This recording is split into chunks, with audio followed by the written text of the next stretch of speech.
नमस्कार, पंजाब केसरी टीवी देख रहे हैं आप और आपके साथ मैं हूँ नाहन से दिलीप सिंह। हिमाचल प्रदेश लोकसभा चुनाव को लेकर भाजपा ने अपनी दूसरी सूची जारी कर दी है। हिमाचल प्रदेश के 2 संसदीय क्षेत्रों से भाजपा ने प्रत्याशी घोषित कर दिए हैं। बात शिमला संसदीय क्षेत्र से करें तो यहाँ सुरेश कश्यप को दूसरी बार टिकट देकर प्रत्याशी बनाया है। हमारे साथ मौजूद हैं सांसद सुरेश कश्यप, बातचीत कर लेते हैं। सुरेश कश्यप जी, आपको दूसरी बार भारतीय जनता पार्टी ने प्रत्याशी बनाया शिमला संसदीय क्षेत्र से, कितने उत्साहित हैं?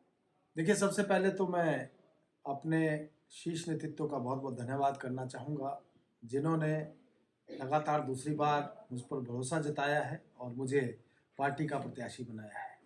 मैं अपने केंद्रीय नेतृत्व का धन्यवाद करता हूँ, माननीय राष्ट्रीय अध्यक्ष श्री जगत प्रकाश नड्डा जी, साथ ही साथ देश के यशस्वी प्रधानमंत्री श्री नरेंद्र मोदी जी, केंद्रीय गृह मंत्री श्री अमित भाई शाह जी और अपने प्रदेश के समस्त नेतृत्व का भी मैं बहुत बहुत धन्यवाद करता हूँ, जिन्होंने मुझे आशीर्वाद दिया और दूसरी बार शिमला संसदीय क्षेत्र से चुनाव लड़ने का मौका दिया। दूसरी बार आप पे विश्वास जताया, कितने आश्वस्त अपनी जीत को लेकर आप भारतीय जनता पार्टी की जो शिमला संसदीय सीट है, यहाँ पर 3 बार लगातार जो प्रत्याशी भाजपा के वो जीत कर आए हैं, चौथी बार में आपको क्या लगता है?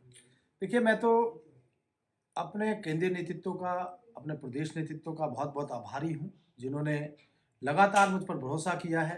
पार्टी ने मुझे 2 बार विधायक के रूप में मौका दिया और फिर सांसद बनाया, प्रदेश के अध्यक्ष के रूप में मुझे कार्य करने का मौका मिला और अब पार्टी ने दूसरी बार मुझे शिमला संसदीय क्षेत्र से प्रत्याशी बनाया है और लगातार चौथी बार है कि जब भारतीय जनता पार्टी इस सीट को जीतेगी। इससे पहले 3 बार, जिसमें 2 बार हमारे पूर्व सांसद वीरेंद्र कश्यप जी, एक बार मैं, और अब फिर से पार्टी ने मौका दिया है और निश्चित रूप से इस सीट को हम जीतेंगे। शिमला संसदीय क्षेत्र पिछली बार 3,27,000 वोटों से हमने जीती थी और इस बार फिर से इस सीट को भारी मतों से जीतकर नरेंद्र मोदी जी की झोली में डालेंगे और आदरणीय मोदी जी को तीसरी बार देश का प्रधानमंत्री बनाएंगे। लगातार कांग्रेस की बात करें तो कांग्रेस नेता बयानबाजी करते आए हैं, शिमला संसदीय क्षेत्र में कोई काम नहीं हुआ है, जो बजट आया वो भी लैप्स हो गया है। आप अपने किन कामों को लेकर अब जनता के बीच में जाएंगे? देखिए, सांसद निधि का कोई भी एक भी पैसा कहीं पर लैप्स नहीं हुआ। जो भी सांसद निधि मुझे मिली है पूरी की पूरी यूटिलाइज कर दी गई है। हमने 2.5 साल लगभग कोरोना के कारण सांसद निधि नहीं मिल पाई थी, फिर भी प्रयास किया है कि 17 के 17 विधानसभा क्षेत्रों में उसका आवंटन किया है और एक समान आवंटन करने का प्रयास किया। कहीं पर भी ज़्यादा कम का हमने इस प्रकार से कोशिश की कि सभी को बराबर जो है उसका हिस्सा मिल सके। साथ ही साथ बहुत सारे काम, लगभग 15,000 करोड़ से ज़्यादा के काम और बहुत सारी बड़ी-बड़ी योजनाएँ पिछले 5 सालों में मेरे संसदीय क्षेत्र में आई हैं, जिसमें चाहे हम रेणुका बांध डैम प्रोजेक्ट की बात करें जो लगभग 7,000 करोड़ का है, सुन्नी डैम प्रोजेक्ट लगभग 2,250 करोड़ रुपए का है, इंडियन इंस्टीट्यूट मैनेजमेंट जैसा संस्थान जो जिसका जिला सिरमौर में आज भवन का निर्माण कार्य भी चला हुआ, जो कि अभी जो सैंक्शन हुआ था। तो ऐसा करके मेडिकल कॉलेज नाहन की हम बात करें, हम जो है बहुत सारे 4 लेन्स हैं, चाहे हम चंडीगढ़ बद्दी 4 लेन की बात करें, हम चंडीगढ़ बद्दी रेलवे लाइन की बात करें, हम जो है इसी प्रकार से जो मेडिकल डिवाइस पार्क हमको मिला है उसकी बात करें। अभी 2 दिन पहले ही एस्ट्रोटर्फ धौलाकुआं में उसका उद्घाटन किया गया और बहुत सारी योजनाएँ जो है, चाहे 4 लेन की बात करें, चाहे रेलवे लाइन की बात करें या आज इस प्रकार से हर घर नल के माध्यम से शुद्ध पीने का पानी जो है हर घर में जो है देने का प्रयास किया गया है। बहुत सारी सड़कों का निर्माण पीएमजीएसवाई के तहत किया गया। अभी भी मेरे संसदीय क्षेत्र की बहुत सारी सड़कें जो पीएमजीएसवाई 3 में आई हैं। जल जीवन मिशन में बहुत सारा काम हुआ। इसी प्रकार से आरडीएस स्कीम जो इलेक्ट्रिसिटी के, उसमें बहुत सारा काम जो है होने वाला है, जो कि अभी पाइपलाइन में है। तो अगर हम बात करें तो बहुत सारा विकास इन पिछले 5 सालों में हुआ और बहुत सारे मुद्दे हमने संसद में उठाने का भी प्रयास किया है। एक बहुत बड़ा जिला सिरमौर का जो पिछला 55 सालों का मुद्दा था, हाटी का जो मुद्दा था, उसको भी सिरे चढ़ाया गया। मैं केंद्रीय नेतृत्व का आभार प्रकट करता हूँ, धन्यवाद करता हूँ कि जो लंबे समय से मांग चली आ रही थी। ऐसे अनेकों अनेकों मुद्दे रहे हैं जो कि हमने केंद्र सरकार के समक्ष प्रेषित किए। शिमला 4 लेन का काम आज द्रुत गति से चला हुआ है। हमने प्रयास किया है कि जगाधरी से पांवटा साहिब को भी रेलवे लाइन के साथ इंडस्ट्रियल एरिया को जोड़ा जाए, कालाम को भी जोड़ा जाए।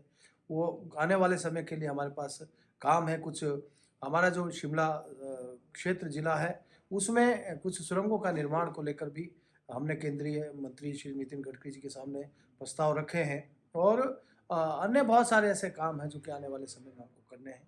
मुख्यमंत्री सुखविंदर सिंह सुक्खू जिला सिरमौर के प्रवास पर थे। लगातार मुख्यमंत्री ने भाजपा पर निशाना साधा और उन्होंने खरीद फरोख्त तक के यहाँ पे इल्जाम लगाए।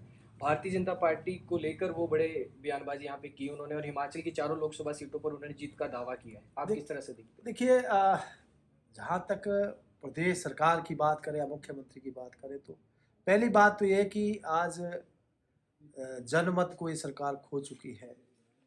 अच्छे इनके विधायक जो है जिन्होंने राज्यसभा में भी भारतीय जनता पार्टी के पक्ष में वोट किया है, ये प्रदेश के मुख्यमंत्री की नाकामी है, प्रदेश सरकार की नाकामी है कि अपने विधायकों को संभाल कर नहीं रख सके।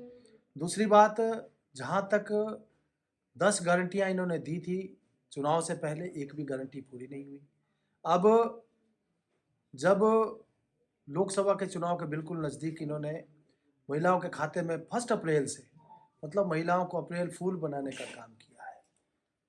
इनको मालूम था कि आचार संहिता मार्च महीने में लग जाएगी, 15 मार्च के आसपास लग जाएगी, तो इन्होंने 1 अप्रैल से फिर से महिलाओं को धोखा देने का काम किया। पहले धोखा दिया, 15 महीने होने को 14.5 महीने हो गए, एक भी रुपया महिलाओं के खातों में नहीं डाला। और अब जो है इस प्रकार की घोषणा जिसका बजट में कोई प्रावधान नहीं है, तो प्रदेश की जनता भी इस बात को जानती है। अपनी नाकामी छुपाने के लिए मुख्यमंत्री जी हर 2-3 दिन के बाद कोई ना कोई इस प्रकार की बात करते हैं। जितनी भी घोषणाएं हुई हैं सब बिना बजट के हुई हैं, कोई नया काम शुरू नहीं हो पाया, गारंटी एक भी पूरी नहीं। महिलाओं की बात की, ऐसे युवा भी रोजगार की तलाश में हैं, वो भी उस दिन का इंतजार कर रहे थे कब उनको रोजगार मिलेगा। इसी प्रकार से किसानों से वायदा किया था कि दूध जो है भैंस का 100 रुपये किलो, गाय का 80 रुपये किलो खरीदेंगे। बजट में इस बार 45 और 55 रुपये की बात की गई। कहाँ गई वो गारंटी? 55 रुपये और 45 रुपये तो आज मार्केट में भी मिल रहा है।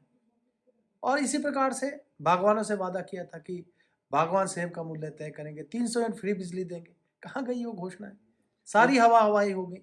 तो कुल मिलाकर जनता के साथ धोखा हुआ है और जिन्होंने तो आपदा के समय में भी अवसर ढूंढा, आपदा का जो NDRF का पैसा केंद्र सरकार ने दिया था उसकी भी बंदरबाट की है। दूसरी बार प्रत्याशी बनाए, किस तरह से मैदान में जाएंगे, कितने आश्वस्त हैं अपनी जीत को? पूरे कॉन्फिडेंस के साथ जाएंगे। आज भारतीय जनता पार्टी का पूर्ण नेतृत्व साथ में है और मेरे संसदीय क्षेत्र की संपूर्ण जनता साथ में खड़ी है। जिस प्रकार के काम माननीय मोदी जी ने किए हैं, ऐतिहासिक काम पिछले 10 वर्षों में हुए, राम मंदिर जैसा मुद्दा जो पिछले 500 सालों से चला आ रहा था उसको सिरे चढ़ाना, अयोध्या में रामलला अपने मंदिर में विराजमान हो, धारा 370 समाप्त हुई, CAA लागू हो गया और आज दुनिया के अंदर हमारी अर्थव्यवस्था जिस तेज गति से आगे बढ़ रही है, दुनिया के अंदर पूरी दुनिया मोदी जी का लोहा मानती है। उनके नेतृत्व में 2027 में मोदी जी के नेतृत्व में तीसरी सबसे बड़ी अर्थव्यवस्था बनने की और हमारा देश अग्रसर हो रहा है और 2047 में विकसित राष्ट्र बने उस दिशा में हम आगे बढ़ रहे हैं। तो निश्चित रूप से मोदी जी के द्वारा जो इस प्रकार से पिछले 10 वर्षों में जो विकासात्मक योजनाएं और जो ऐतिहासिक कार्य किए गए हैं, ये सारी बातों को लेकर हम जनता के बीच में जाएंगे। और वैसे भी जनता का 14 महीने में मोह भंग इस सरकार से हो गया है। आज तो स्वयं इनके लोग भी कहते हैं कि इससे बेहतर, कांग्रेस से बेहतर तो बीजेपी की सरकार थी। तो मैं पूर्ण रूप से आश्वस्त हूँ कि जीत का चौका भारतीय जनता पार्टी लगाएगी और दूसरी बार सीट को जीतेगी। तो ये थे हमारे साथ शिमला संसदीय क्षेत्र से जो भाजपा के दूसरी बार प्रत्याशी बने सांसद सुरेश कश्यप, जो अपनी जीत को लेकर पूरे आश्वस्त हैं और शिमला संसदीय क्षेत्र से भारतीय जनता पार्टी की जीत का जो चौका है उसको लगाने के लिए खासे उत्साहित हैं। पंजाब केसरी टीवी के लिए नाहन से दिलीप सिंह। हमसे जुड़े रहने के लिए हमारे YouTube चैनल को सब्सक्राइब करें और नई वीडियो की नोटिफिकेशन के लिए बेल आइकॉन को दबाएं।